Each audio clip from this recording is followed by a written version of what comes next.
Hey, what's up, guys? Welcome back to Seeing 2020's YouTube channel. We have something cool today. It's the first time we're going to do this, and hopefully we're going to do it quite a bit. Let me add it into the stream.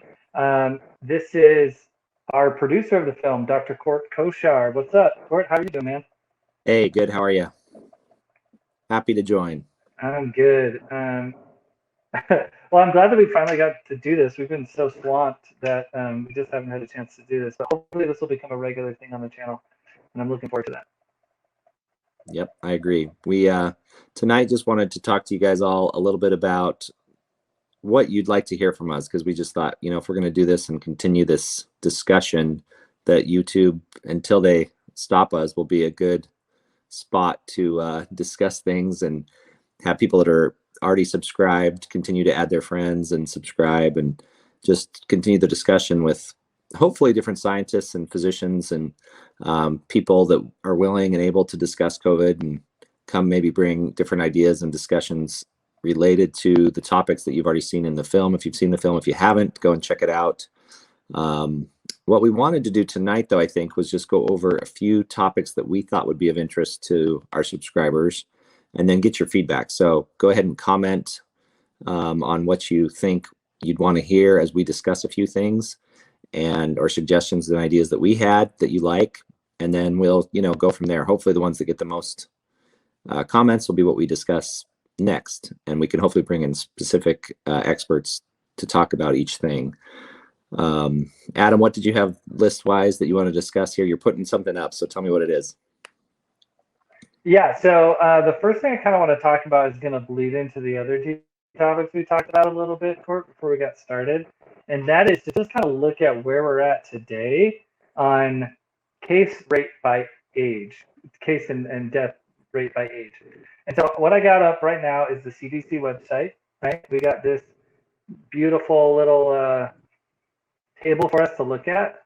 And what I want to look at is a couple of things. First, I want to look at this column right here. And that column right there is going to be cases by age for all sexes, right? So males and females. And I want to look at first this 0 to 17 years old. Now, there was 238 deaths within that age bracket. And that sounds so tragic, hundreds of kids dying. You can kind of make that sound terrible, and it is terrible to each one of those families. That's one of the things that I think a lot of media struggles with expressing, is that every single one of these names or these numbers is a name to a family, and to that family it's super tragic, and we understand that, and to those families, our hearts go out to them. But when you really look at the total numbers and you come down to all sexes, all ages, a lot of people are aware that we have 526,028 total deaths involving COVID on the record on the CDC website. So what does that mean? It means that there's this tiny, tiny, tiny fraction that are between the ages of 0 and 17. And that's really interesting, because when you come all the way down to that 85 years and older, you have 162,583 of them. And then when you look at 65 to 74, where you're starting to get into the younger age bracket of the high risk people, you have 115,381 people. And so it really skews dramatically as you get up to that 50, 60-year-old age, and then just really cranks it at 85. And that's wild to think about. That was something we talked about months ago while we were making the film initially.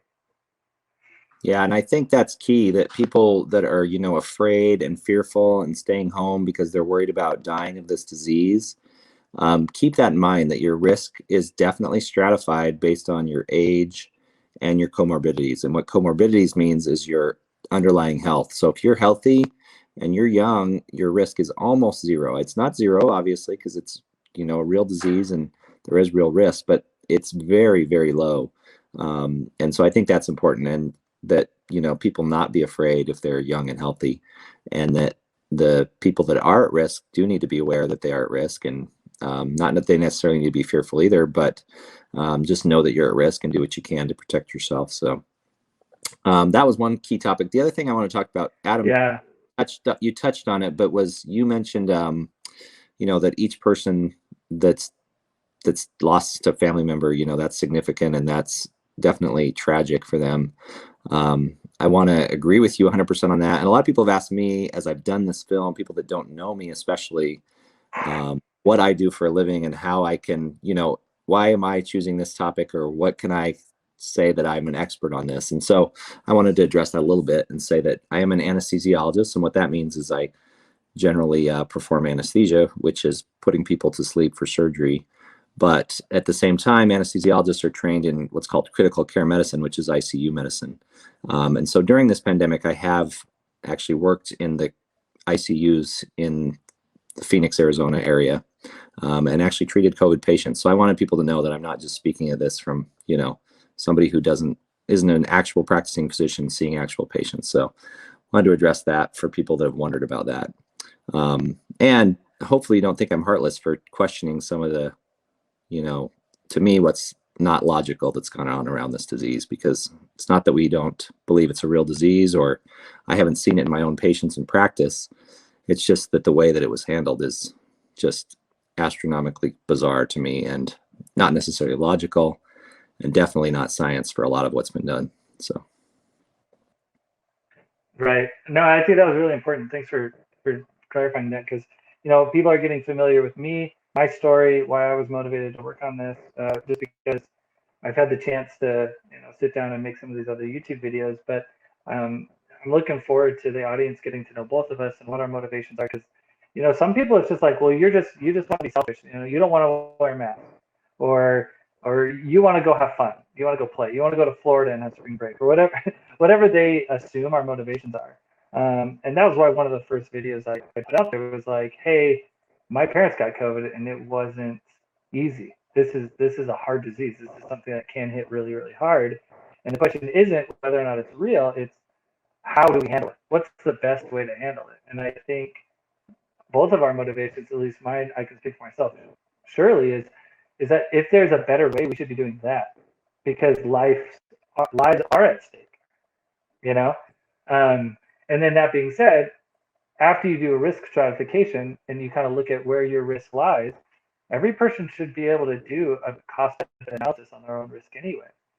And one of the reasons why I wanted to start with that topic of like age and the risk based on age is there's some weird decisions still being made. I mean, it's been a year and we're still making some interesting decisions that don't seem to make a lot of logical sense. And so, Yeah. going into the next, I don't know if you want to jump into the next topic or if you have something more you want to say about that. Well, I was just going to say that actually definitely leads us to this thing that I questioned the logic of today, which was it's good news overall, and that's that Doug Ducey, the governor of Arizona, where we both live, has reversed many of his mandates on mask wearing, and actually, just even said that now that I believe it's cities, states, counties that have, or not states, counties and cities that didn't previously have existing mandates cannot bring on new ones. Which is great. It's good news. But at the same time, he kept the mandate for the kids in school, which, as we look at that mortality chart that you just discussed and the risk that they have, it makes no sense at all. So that's the kind of strange things that where you have politicians making these laws, saying kids have to wear masks in school. And Adam was going to actually reference from his kid's school today, the letter they got immediately as soon as the governor, reverses the mandates for shops and stores, but keeps it for kids in school, which, makes no sense to me at all. So, yeah,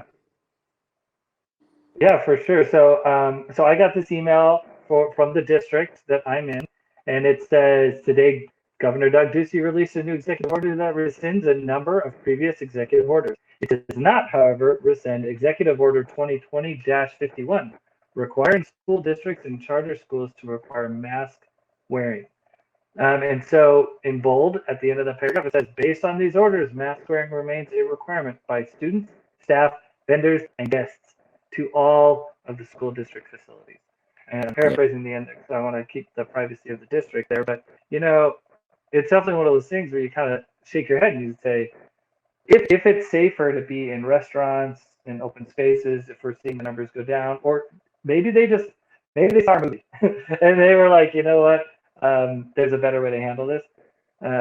you'd think that schools, even if you had the adults that are high risk, still wear masks. Say any teacher and administrator that's over 40 years old. But the kids should be the last person to wear a mask. They're by far the safest by Yep. statistics, right? Yep. So Yep. it does kind of confuse you as like why this decision? Because as you read this, it says that there was like 19 different restrictions that got removed, but that was not one of them. Yep. So it's a little weird. It makes no sense to me. I mean, it definitely is not following science. It's not following statistics. It's not following real risk. I mean, so it just goes to show that these are just essentially power grabs or whatever's politically convenient. And to me, the real reason Doug Ducey's not reversing this for schools is because he's afraid of political ramifications if he were to do that. So Yeah, and one of the things I've said in the past to friends is that it's really interesting when you're dealing with like education policy because the school districts in general have an enormous like army of voters that are baked in, and so if there's a trend within a school district with teachers' opinions on a certain political issue or a certain like the pandemic, it's not even necessarily a political issue. It's a medical issue that's gone political, right? But if they, as a trend, disagree with what's going on, that's tens of thousands of voters immediately that can be mobilized against whoever's um, promoting or pushing a certain policy.